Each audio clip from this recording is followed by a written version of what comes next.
In this video, I will show you how to use American Airlines miles in 2025.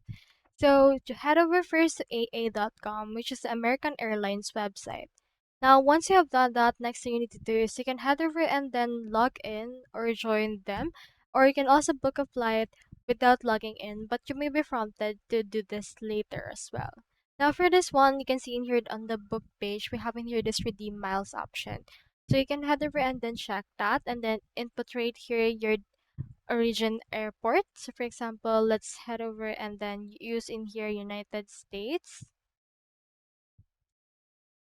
And then for this one, once you have inputted right here your actual airport, you can head over and then choose in here your destination airport, the number of passengers as well as departure and return, and then click on search in order to search for an actual flight that they cater to this one.